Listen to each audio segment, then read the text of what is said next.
오늘 이제 주제는 경제 교육인데 그 중에서도 보통 경제 교육하면 어떻게 용돈을 줘야 되는지 물론 너무 중요합니다. 근데 그게 굉장히 많은 주제로 다루었기 때문에 우리가 왜 아이들한테 경제 흐름을 알려줘야 되고 그런 보이는 그런 시각을 갖게 해줘야 되는지에 대해서 오늘 조금 더 그쪽으로 얘기를 좀 해보려고 해요. 요즘에요 아이들이 지금 이게 X로 바뀌었죠. 트위터 화면인데요. 여기에 진짜 델입이라고 치면 굉장히 많은 것들이 나와요. 그래서 보통 10만 원 미만으로 돈을 빌려주는 건데요. 대신 입금해드립니다거든요. 그래서 유튜브에 대리 입금 치면 금감원에서 만든 영상이 있어요. 근데 그게 실화를 바탕으로 만든 건데요.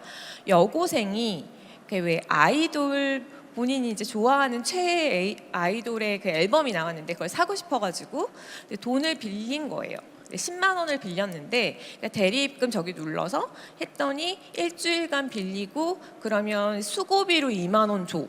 라고 했는데 그 수고비가 보통 이제 이자인 거잖아요. 근데 수고비 이렇게 표현을 하고 그리고서는 일주일 지난 다음에부터 이제 독촉이 시작이 됩니다. 근데 그거를 빌려줄 때 보통 부모님들의 뭐 신분증 또 뭐 주소, 학교, 뭐 어디 이런 정보들을 다 수집을 해요. 그들이 그래서 굉장히 막 학교로 찾아오고 되게 힘들었다는 얘기가 있고 그래서 그거를 결국에는 한 달 정도 후에 갚았는데 10만 원 빌린 거를 한 130만 원을 갚았다고 하거든요. 그럼 연 이자율로 치면은 1000%가 넘어갑니다. 근데 아이들이 그런 거 잘 모르고 정말 학생들이 그런 일들을 많이 하고 있대요.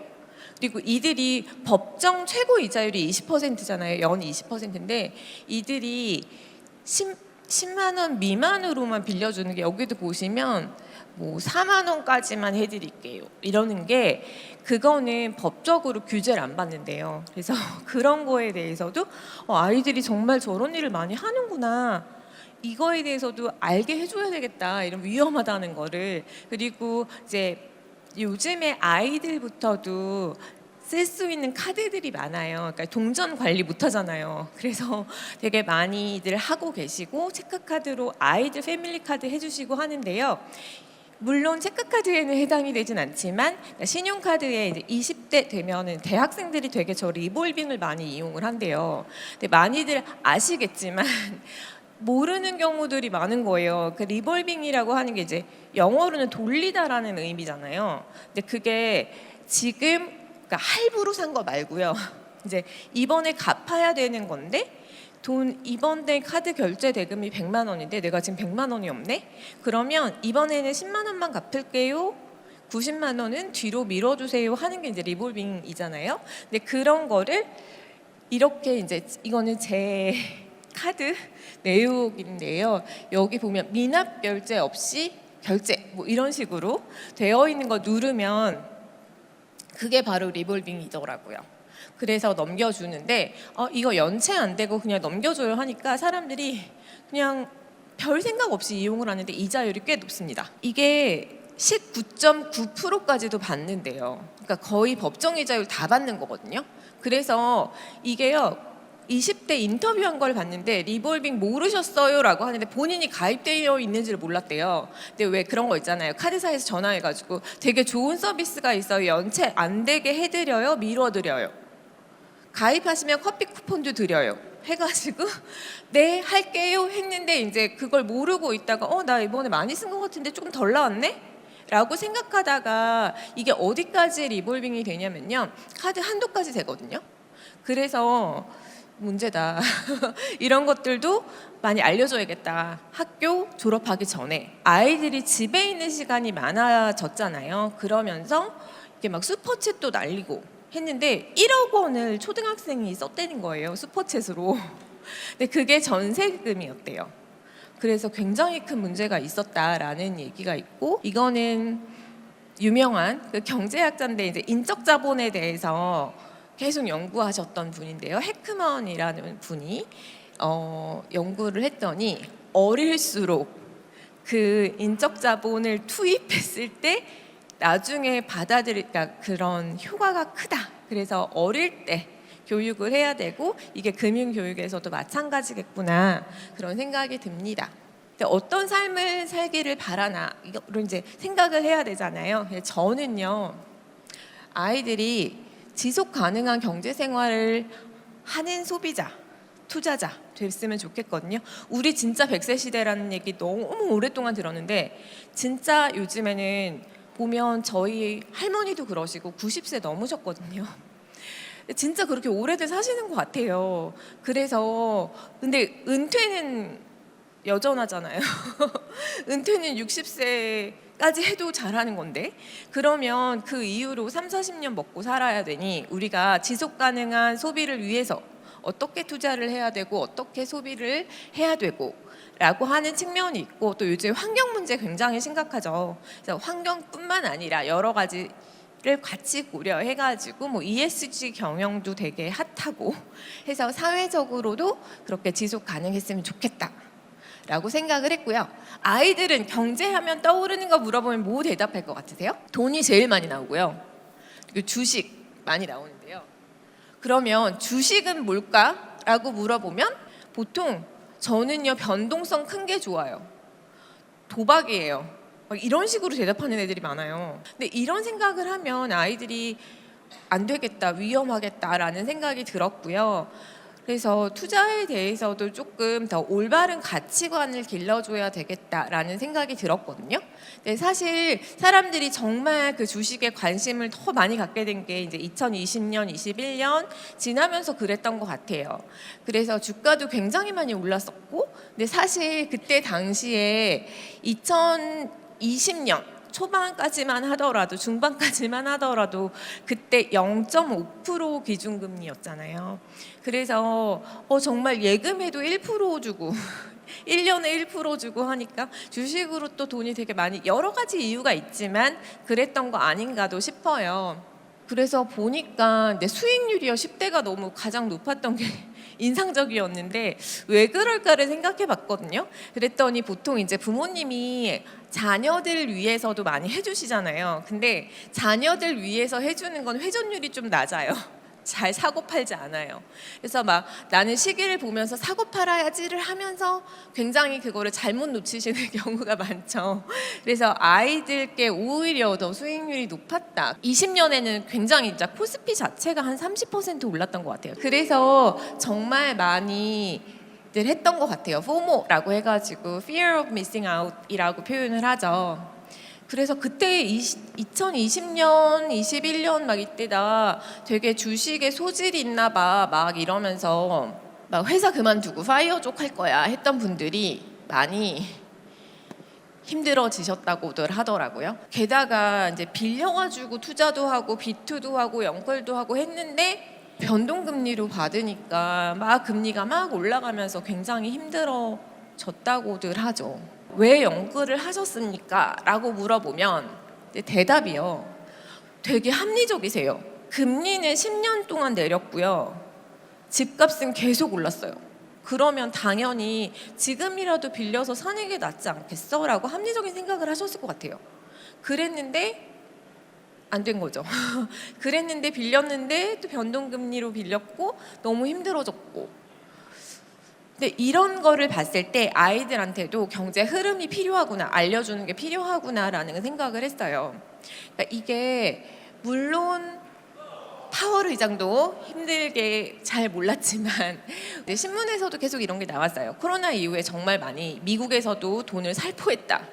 그랬을 때 이제 이런 지표가 있는데요. 개인 소비 지출 추이 미국에 보면 여기가 이제 장기 추세선을 이렇게 점선으로 되어 있는데 그때 코로나 직후에 확 떨어졌다가 이게 돈을 막 풀면서 이게 막 올라가거든요. 추세선 위로.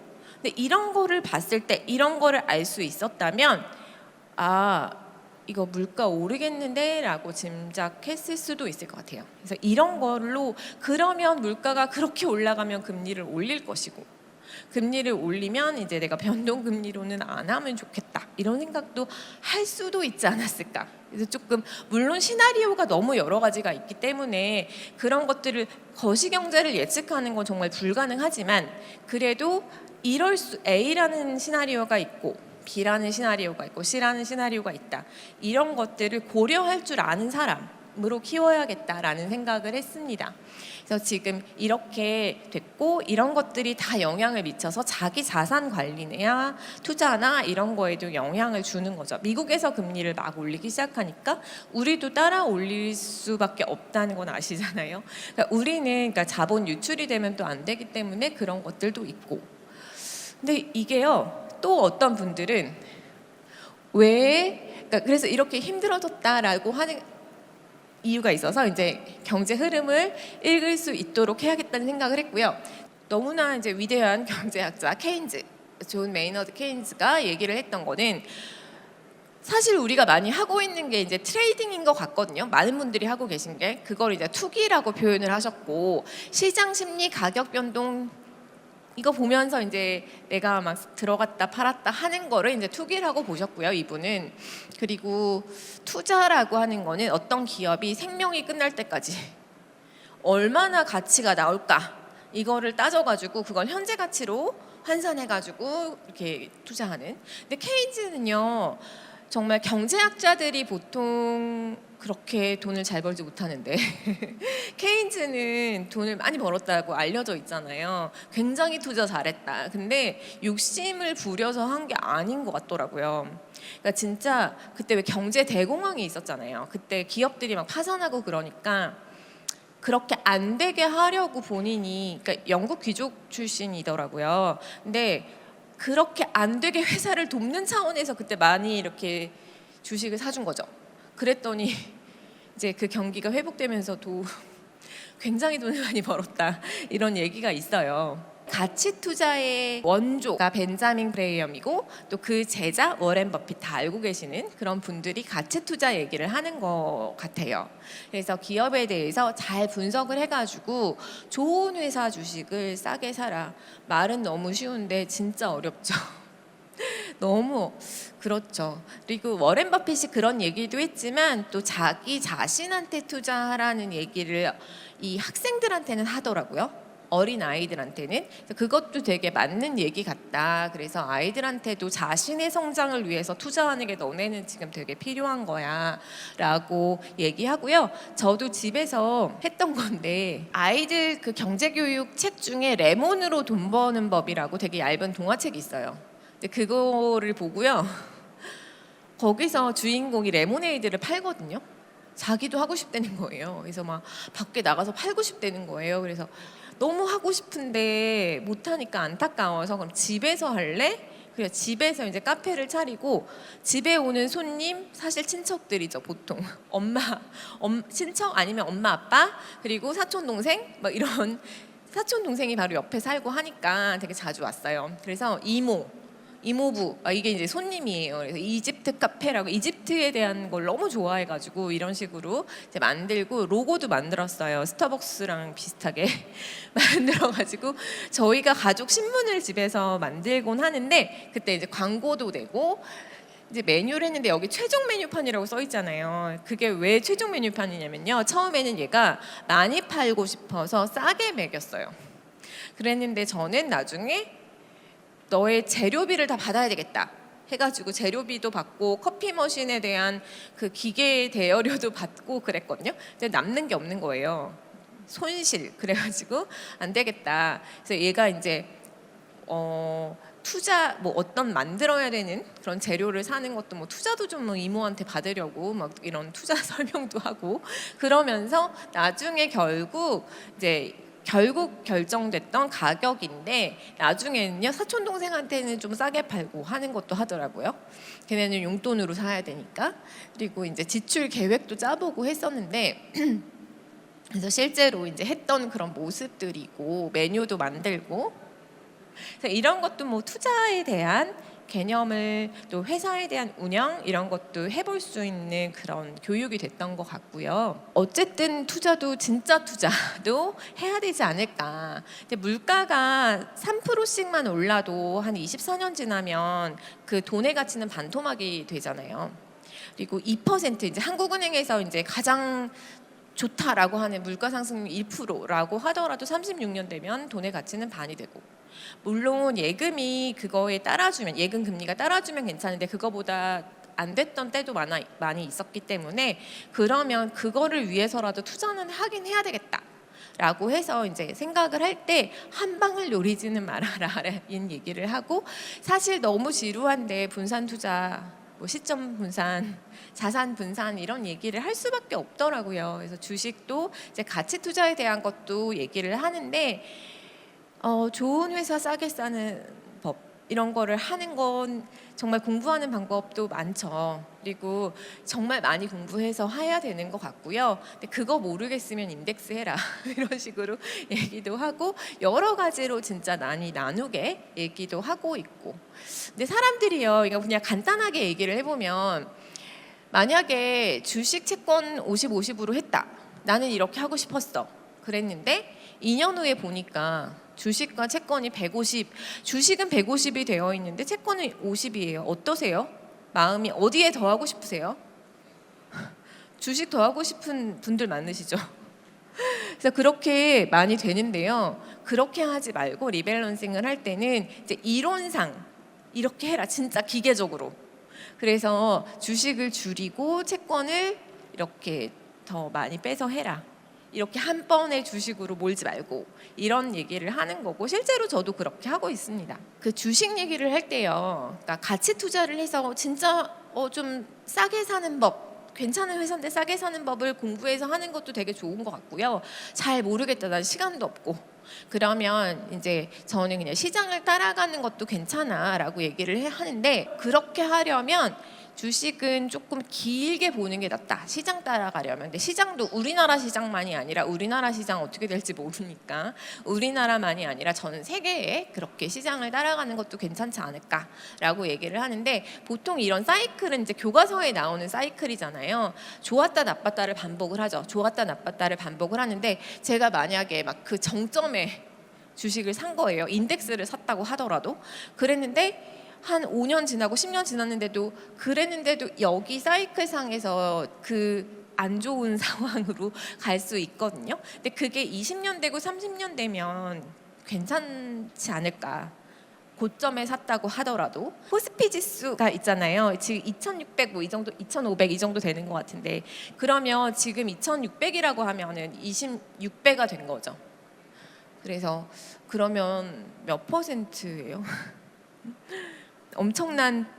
그러면 뭐 한 1년에 50%씩 올랐어? 막 이렇게 생각을 하실 텐데, 그거는 아니고요. 이게 복리로 계산을 해야 되다 보니까. 그러면 생각해 보면요, 한 8-9% 1년에 올라간 걸로 보시면 돼요. 그래서 이것도 그냥 오래 둔다고 생각하면 괜찮겠네.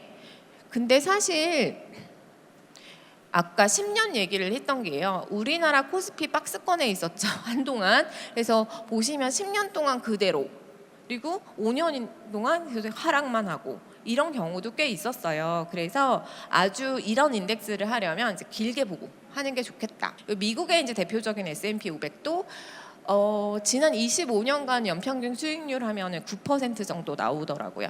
그래서 그런 걸로 나눠도 괜찮고, 이것도 이제 미국의 이제 큰 기업들 30개 모아놓은 다우도 그렇고, 유로존에서도 있는 것들 다 보면 올라는 가요. 그렇죠? 니케이는요, 이건 진짜 아무도 쳐다 안 보던 거죠. 최근에 막 30 몇 년 만에 고점이야 막 이런 얘기를 했거든요.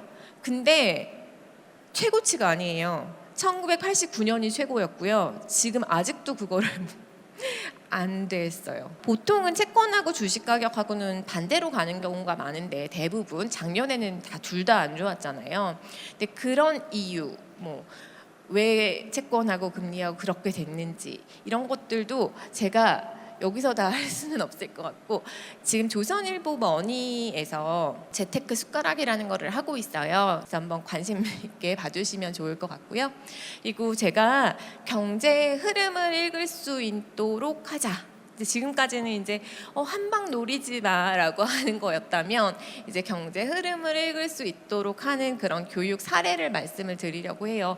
아이들한테 가서요. 내가 1억 원을 대통령으로서 여기 국민들한테 다 1억 원씩 주면 어떨까라고 하면 저 중학교에 있으니까 중3한테 물어보면 보통 이제 약간 이제 표정이 그러면 경제가 파탄납니다 라는 아이들이 있고요.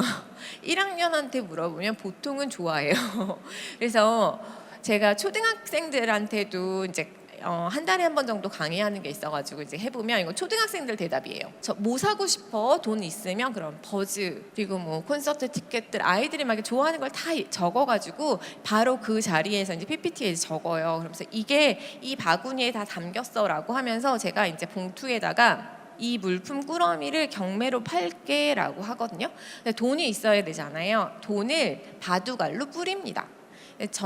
아이들이 이제 그러니까 조 있죠, 조로 앉혀놔요. 그래서 한 4명이 한 그룹이면 그 4명이 한 가족인 거예요. 그래서 제가 봉투에다가 바둑알을 넣어가지고 주는데 까만색 바둑알 하나에 1,000원이야 라고 하면서 월급을 주는데 거기에 이제 근로소득이라고도 써있고 사업소득이라고도 써있고 소득도 이제 여러 가지 이렇게 나눠가지고 줘요. 그러면 그게 200개를 이제 교실에 전체를 뿌렸는데 다 달라요. 봉투에 들어있는 바둑알의 수가.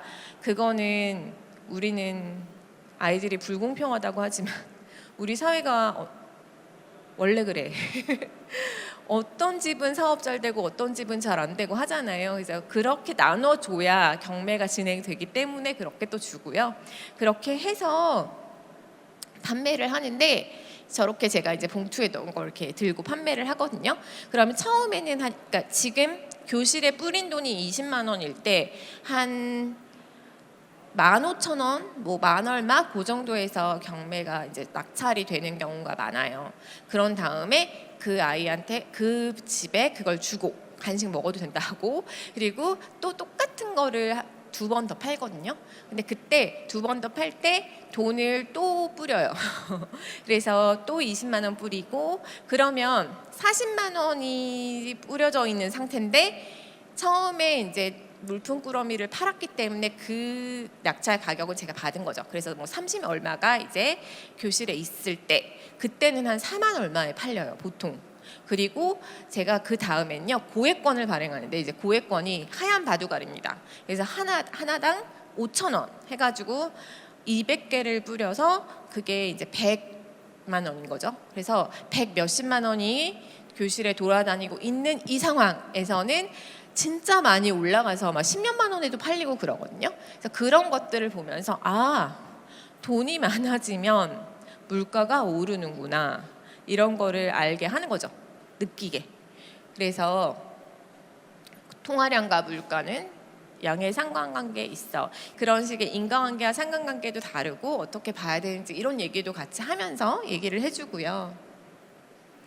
그래서 이게 이제 실제로 있었던 일들도 얘기를 해주는데 베네수엘라가 2018년에 저런 인플레이션 굉장히 많이 발생해서 이제 1달러가 베네수엘라 지폐 저만큼 그리고 짐바브웨는 2008년부터 이제 이런 일이 벌어져가지고 100조 짐바브웨 달러로 계란 3개 산다. 이거 되게 유명한 얘기죠. 그래서 화폐 개혁을 단행했음에도 불구하고 아직도 안 돼가지고 그래서 우리는 기준금리가 막 3점 얼마도 높아졌다고 하는데 얘네 200%래요. 이제 인플레이션 때문에 굉장히 이제 막 문제가 심각해진 그런 상황을 받고 그걸 해결하는 방법도 수업에서 진행하거든요. 그래서 그러니까 그런 걸로 학교에서는 이렇게 제가 이제 국가 채권을 발행하는 거를 해봐요. 그래서 실제로 내가 이제 1년이라는 시간을 아이들한테 기다리게 할 수는 없으니까 5분이 1년이라고 하고 이제 채권을 발행을 해가지고 그러면 한국은행이 발행을 하면 그거를 너네가 가지고 종이를 주는 대신에 저는 바둑알을 받는 거죠. 그러면 돈의 양이 줄어드는구나 이런 거를 이제 알 수 있는 것도 하고요. 그리고 기준금리를 이런 거 교실에서 하는 거라서 집에서는 하기는 조금 힘드실 것 같기는 한데 아이들한테 모둠을 가게를 맡은 모둠이 있고 회사를 맡은 모둠이 있고 또 은행을 맡은 모둠이 있고 근데 저는 한국은행으로 기준금리를 결정을 해줘요. 그래서 0.25%야 라고 했다가 그렇게 하고선 회사에서 은행은 먼저 뭐를 하냐면 은행에서는 그 금리를 정해서 이렇게 놔둬요. 대출금리 2%, 예금금리 1%. 그러니까 대출금리가 더 높아야지 은행이 이제 마진을 챙긴다 이런 것도 알려주는 거고 그런 상황으로 해놓고 이제 기업은 대출을 받든 주식을 발행하든 해서 자본금을 마련을 하거든요. 그래서 그런 식으로 아이들이 활동을 해보게 하는데 기업이 이제 주식을 발행하면 사주는 거는 가게거든요. 근데 이럴 때 가게가 주식을 많이 사줘요. 왜냐하면 그 투자 수익률을 어떻게 계산하기로 했었냐면 여기 제가 주사위 들고 있는 거 보이시죠? 1부터 6까지 나오잖아요. 그게 투자 수익률에 너네 얼마 투자할래? 빌린 돈 그리고 뭐 주식 발행해서 모은 돈 그중에서 얼마 투자할래 해서 그 투자금의 이제 몇 프로 이걸 이제 돌려가지고 그만큼이 올라간 거야. 그리고 너네 대출금은 갚아. 그래가지고 처음하고 비교해가지고요. 얼만큼이 늘어났는지를 보고 주식 가격을 높여요. 그래서 그런 거를 생각을 했을 때 가게 입장에서는 예금금리는 1%밖에 안 되는데 지금 주식을 사면 괜찮을 것 같아 라고 되니까 주식도 많이 사고 기업들은 투자를 많이 하거든요. 그런 상황이었다가 이제 기준금리를 5%로 하면 사실은 이제 대출금리가 꼭 기준금리 따라가는 건 아니지만 그래도 이제 수업에서는 조금 단순화해야 되기 때문에 그렇게 만들어놨고 그래서 대출금리 10%, 예금금리 7% 이런 식으로 아이들이 이제 이건 정하게는 하거든요. 그 범위 내에서. 그래서 해보니 이제 투자 수익률은 똑같이 해놨어요. 그 주사위로. 그러니까 아이들이 지금 이거 빌리면 내가 이 기대 수익률은 3.5잖아요. 1에서 6 평균 내면. 그런데 대출금리가 10%야 못 빌리겠다. 투자가 줄어들어요. 그리고 가게들도 그거를 알고 안 사요. 주식을. 예금을 더 많이 하고. 그러다 보니까 투자가 줄어들고 예금은 많아지고 그래서 주가는 좀 떨어지고 뭐 이런 여러 가지 그런 것들을 이제 경험하게 하는 건데 이게 또 공식처럼 되면 안 되잖아요. 주가랑 금리가 같이 올라가는 경우 되게 많았고 그래서 그런 사례들은 왜 그랬는지도 같이 아이들하고 얘기를 해요. 그러니까 되게 경제가 좋으면 사실 투자 수익률 우리가 기대 수익을 3.5로 우리가 고정을 시켜놨지만 그게 더 많을 수 있는 거니까 그럴 수 있다. 뭐 이런 이야기도 하고 아이들하고 실제로 그럼 통화 정책에 대해서 좀 찾아보자라고 하면서 기준금리를 계속 올렸던 사례.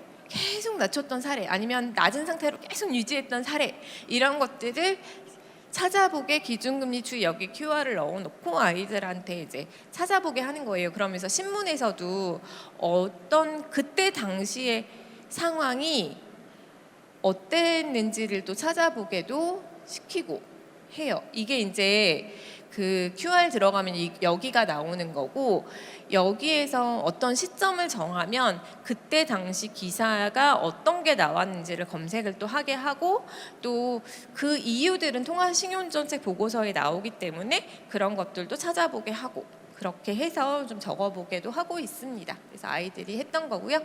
이거는 이제 집에서 하는 활동지를 안내를 해드리는데 그러니까 짜장면 가격은 정말 오르기만 할까 왜? 유튜브에 이거 쳐보면 나오거든요.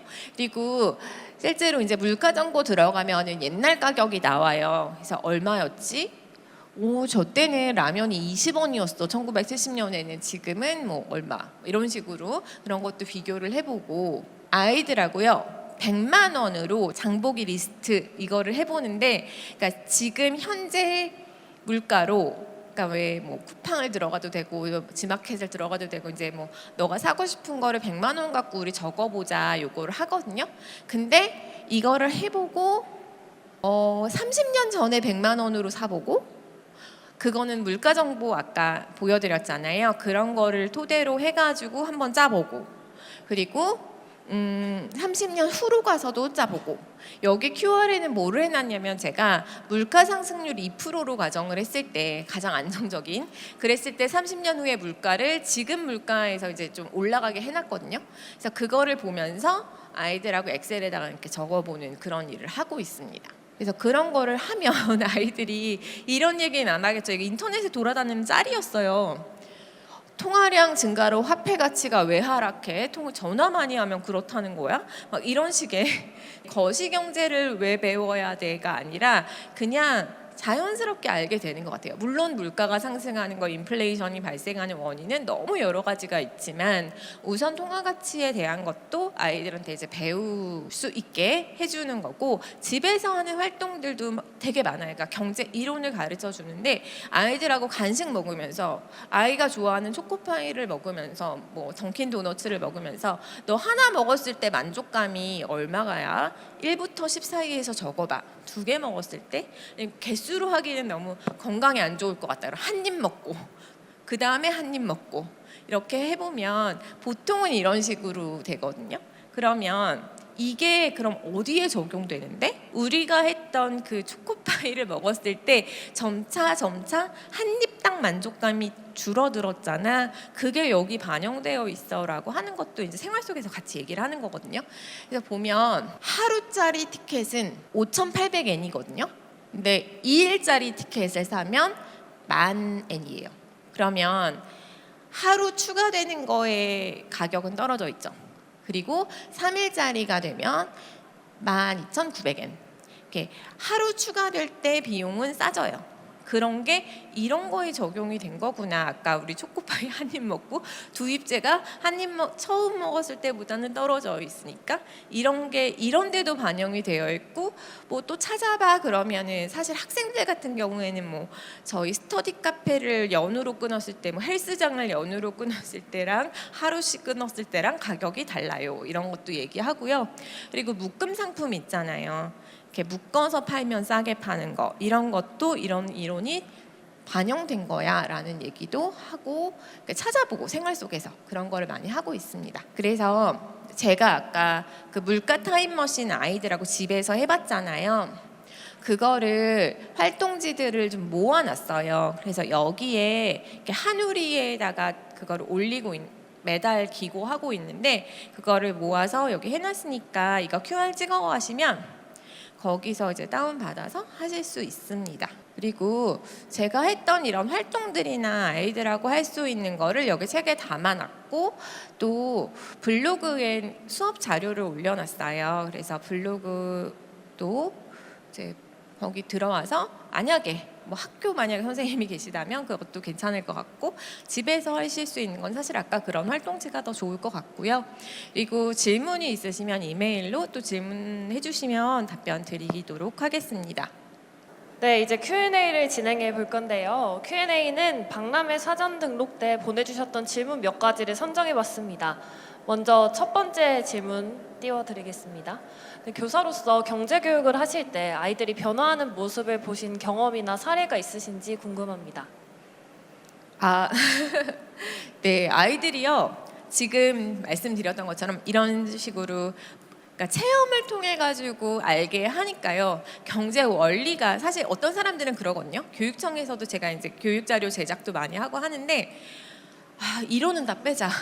그냥 어떻게 통장을 계산하는지, 어떻게 MTS를 하는지, 뭐 이런 걸 알려주는 게 더 좋지 않아? 라고 하는데 그것도 물론 중요한 것 같아요. 근데 진짜 그거를 못해서 못하시는 분도 계시긴 하더라고요. 근데 아이들은 잘해요, 오히려. 그거에 대한 겁은 없고요.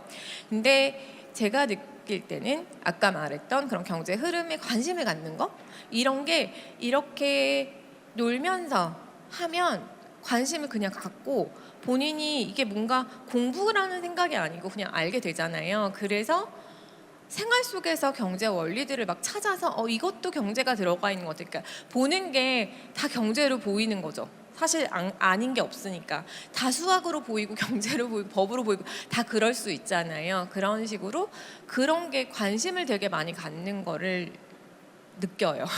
저한테 질문도 많이 하고요. 네, 좋은 말씀 감사드립니다. 네. 수업을 통해서 뭔가 체득할 수 있다는 네, 그런 네. 말씀 네. 해주셨습니다. 네. 네, 그리고 다음 두 번째 질문 띄워드릴게요. 네, 아이를 키우고 있는 엄마로서 아이들에게 경제 교육을 어떻게 하면 어릴 때부터 잘 할 수 있는지 고민이 많다는 질문이 있었는데요. 실제 사례나 경제 이슈를 재미와 교육적인 측면 함께 전달할 수 있는 좋은 방법이 있는지 궁금하다고 하셨습니다.